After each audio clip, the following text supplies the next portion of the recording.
Iowa is finding out. We all remember Iowa from election night, where only 5 counties voted blue. And the good people have gotten exactly what they voted for, and now leading America in farmer bankruptcies. You know, farmer bankruptcies that hadn't been this high since the first Trump administration were trending down during the Biden administration. These people are still so delusional that Kim Reynolds, the governor of Iowa, still came out and said, we're a Trump country, that we stand with the president despite the tariffs.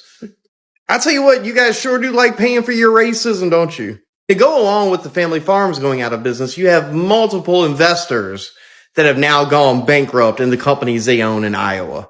But I tell you what, you can take a horse to water, but you can't make him drink it, can you? How can you people have lost everything? Your GDP has shrunk by over 6% this calendar year, and yet here you are stating that you're still a Trump state, that we stand with you even though you've destroyed our lives. What has this man done for you ever that you should give this loyalty? Oh, the racism. We've just received exclusive trail cam footage from an Iowa farm that some believe is proof of crop circles forming in real time.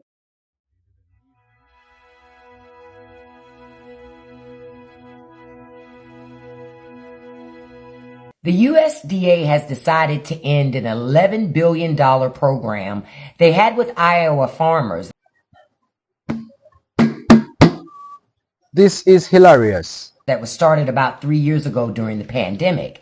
And this particular program was for Iowa farmers to grow food for food pantries and school food programs. These programs helped farmers develop more efficiencies with their farming techniques, but it also helped them move more product. Now, farmers say they knew that the program would end at some point, just not right now, considering they were already prepared for the next 3 years that were remaining in this current program. This end to this USDA program is going to end programs like local food for schools and subsidies where certain organizations would give like $1,000 to local schools to buy fresh organic food. In the meantime, they're asking people to support these local Iowa farmers because now they've got to move this product. A big problem. We farm 400,000 acres in Iowa. That is in the 2-year floodplain. Now, in some years, that could be some of the best ground that we have. Yeah. So if we wanted to start to address things, we could take 400,000 acres out of the 2-year floodplain. What do you think the impact of that ground is? Yeah. In 2018, Iowa was hit particularly hard by Trump's first trade war. Let's dive into that, shall we? This is going to be a fun one. Soybeans. Retaliatory tariffs from China. Iowa's biggest soybean buyer caused exports to China to drop by 74% in 2018. In 2018, it's almost like they maybe should have seen this, huh? My goodness. Pork. Also, China's tariffs on U.S. pork cost Iowa producers hundreds of millions of dollars. Once lost, these export markets are difficult to regain as China turned to alternative suppliers like Brazil or Argentina. We're seeing this happen in multiple different industries right now because of Trump's second trade war that, we probably should have seen coming. Let's continue. Corn prices also dropped. Overall economic impact in Iowa State University report estimated that trade disruptions in 2018 could cost the state's economy up to $2.2 billion and affect about 10,000 jobs across various industries. Government assistance. This is my favorite part. In an attempt to compensate farmers, the Trump administration created the Market Facilitation Program, MFP, providing up to $23 billion in federal aid. $23 billion. Billion dollars. Maybe that's why they didn't fucking care to elect him a second time, because they knew they could just beg his ass for billions of dollars worth of handouts again. Almost like socialism for me, but not for thee, right? God forbid we feed fucking kids in school. God forbid we don't want people to go bankrupt to get life-saving surgery. But we can spend billions of dollars bailing out farmers because they continue to vote against their own fucking interests. Dog, I'm so tired. Like, I am genuinely so tired. I need to put the TikTok down for a couple hours, go to the gym, hit this bench day, get a sick pump in. Like, this was supposed to be a fitness account at first. I wouldn't have it any other way though, because honestly, I've been looking at the fitness side of talk right now. I don't want to be any fucking part of it. Not one bit. I've seen a 20 to 25% increase in my farm's revenue through these programs, which is a huge deal for me as a startup farmer to demonstrate and quickly build up viability and profitability right off the bat in those kind of crucial first years. And it's allowed me to reinvest that money that I've gotten through those programs to build capacity to scale up my vegetable production. I became a farmer because I want to feed my community, feed my neighbors, and I want to make sure that local healthy food is accessible to everyone in the community. The fact that I'm facing a 20 to 25% decrease in revenue for my farm at the same time that I'm trying to make a case to loan officers at the USDA and at banks to demonstrate my profitability to buy farmland really puts in jeopardy the future of my farm and my livelihood. To have that cutback right at the beginning of the season means we have to scramble now to try to figure out where sales are going to go. By building the infrastructure in Iowa for small local foods, it's not just small farmers, like larger farmers too could contribute to local foods. It's an acre by acre basis, and every acre helps, and it's something that anybody can get into. Once the infrastructure is there, then it's easier for anybody to get involved, and it's a way to make money. And we want to focus on not taking opportunities away from Iowa farmers, but like giving opportunities to Iowa farmers. That bin's half full from last year because I was too stupid to sell. I'm glad I'm not the only one that was too stupid to sell grain. At the time, we decided not to sell these 2 bins back here and other ones too. That was beginning of July. We did not have a crop coming at all. We thought this would be the only grain that we're going to have to sell. Some of the grain marketers were saying the price will go up. So we sat on it. You know, when you don't have a crop in the field and you have grain in the bins, you know, in theory, they're saying the price will go up. So we sat on this and many other bins of durum too. And it went up just a little bit more, and then it started to rain and the price just collapsed. And then like every other farmer out there, the price drops 10 pennies. We sink our heels in right deep. I ain't taking less money than they offered me last week. And you get all angry and you don't sell. So there it sits. Good times. Good times. Every time I post something good about Donald Trump, all you guys say is, what about January 6th? Well, guess what? January 6th, President Trump was not elected.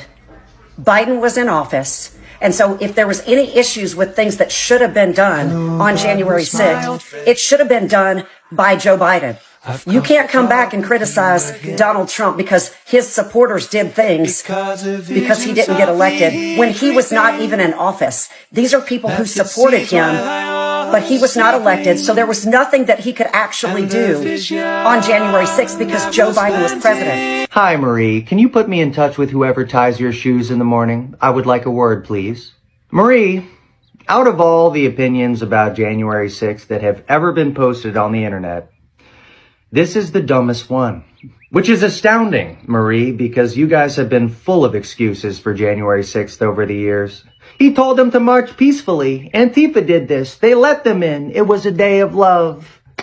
And yet here we are, Marie. I guess now all it takes to debunk a Trump supporter is to whip out. You want to know one of the biggest problems with farming in Iowa? It's too much corn. Why does ethanol exist? Too much corn. Mandating ethanol through the renewable fuel standard led to an overproduction of corn. 30 to 40% of the corn crop goes to ethanol nationwide, according to Farm Action, and 60% of it in Iowa. So we are destroying our land, putting all these chemicals in our fields just to overproduce corn. Corn also creates cheap feed for the confined animal feeding operations, where about 40% of it goes, which produces too much manure, which leads to an overapplication of manure, which leads to too many nutrients like nitrogen leaching into our water supply. Then the corn also needs nitrogen to grow. Typically, nitrogen is cheap. Farmers will put on extra nitrogen due to the low cost to preserve their yield. This leads to a higher chance of the nitrogen, which turns into nitrates leaching into the water supply. And this is why Des Moines has one of the largest nitrate removal facilities in the world. We also get high fructose corn syrup, which is like 5 to 6% of it, another end use of the overproduction of yellow dent corn. Why do we do this? Because of market power. A few companies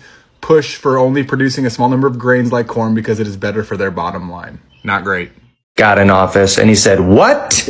We are sending food overseas to feed hungry children? For Christ's sake, shut that down immediately." Well, in doing that, they have now taken away the second largest, most reliable customer for these soybean farmers in Iowa. Now, who is their number one customer? Well, it used to be China, and up until recently, they were buying 60% of our soybean exports out of America. But Daddy Trump came in and jacked up these tariffs, started a trade war with China, and now these soybean farmers have... Trump's illegal tariffs have single-handedly destroyed the U.S. soybean market.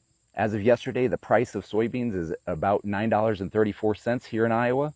The cost of production is anywhere from $11 to $11.50. So per bushel of soybeans, it's about a $2 loss. And when you add the fact that it's about 50 bushels in an acre of soybeans here, you can do the math to see how bad things are. Historically, 60% of Iowa soybeans have gone to China. With Trump's trade wars from his first administration, the U.S. has become an unreliable supplier. So instead of these soybeans going to China, it's soybeans from South America, like places like Brazil and Argentina. That leads to more grains going to be left in the bin, which means to oversupply, which means to lower prices. So here's what we need to do. We need to demand trade, not aid. Farmers don't want a bailout, they want markets. The second thing we need to do is push for competition, both on the market side and especially on the input side with seed and fertilizer costs. I can't help it, I have to chime in about these Iowa farmers. All the stuff that everyone has already said, I absolutely agree with. All the FAFO feelings, and yes, you got what you voted for. But I want to chime in and say, I feel bad as well. It's like you're a victim of your own echo chamber. You're a victim of misinformation. You're a victim of what rural life is like, to isolation. And it's kind of what's wrong with America. We're so big and there's so much country and there is so much isolation. But you know what? We have so much access to information. There is no excuse anymore.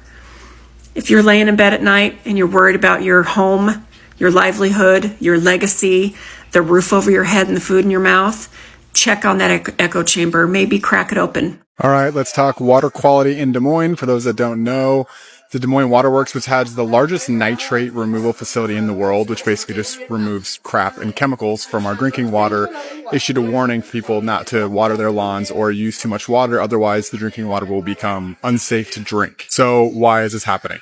The simple version is our state house won't meaningfully regulate big ag in our state. Right now, that's Republicans, but Democrats are often in on this too. So how does this lead to bad water quality? We can look at farmers' purchases of fertilizer and see that they over-fertilize their fields by quite a bit. I want to throw in two caveats. Number one, fertilizer on its own is fine.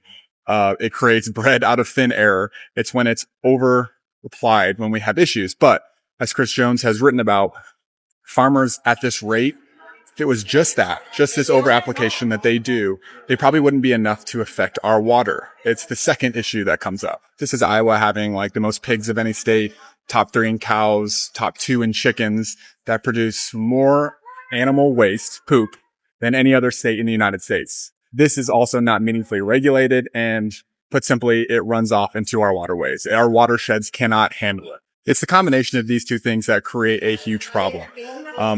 Most data shows that cities only contribute around 10% of nitrates into our waterways, so it's probably not that.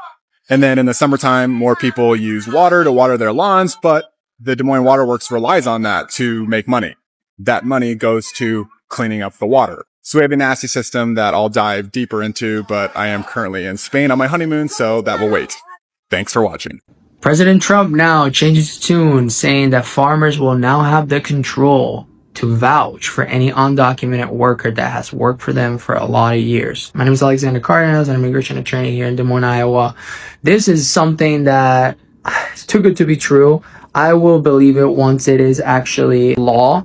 But if this does go through, it will impact a lot of people here in Iowa. We're the second largest agricultural industry in the United States. So there's a lot of people that will benefit from this. The process is unclear how it will go through. It would probably be an application specifically targeted to agriculture and farmers. It would probably need them to submit a petition saying that they want to sponsor the worker, and then provide evidence of how many years this worker has worked for them, and make sure that this worker doesn't have any criminal history or any issues with immigration to be able to get any type of legal status. So this is a good development for all the undocumented workers here in Iowa, and we'll keep you guys updated with any type of new news that we get on this. Give us a call at 515-444-4000 if you want to know a little bit more about this, and I will gladly give you a consultation and we can go over your possible options. Thank you for watching Great Minds Blacks.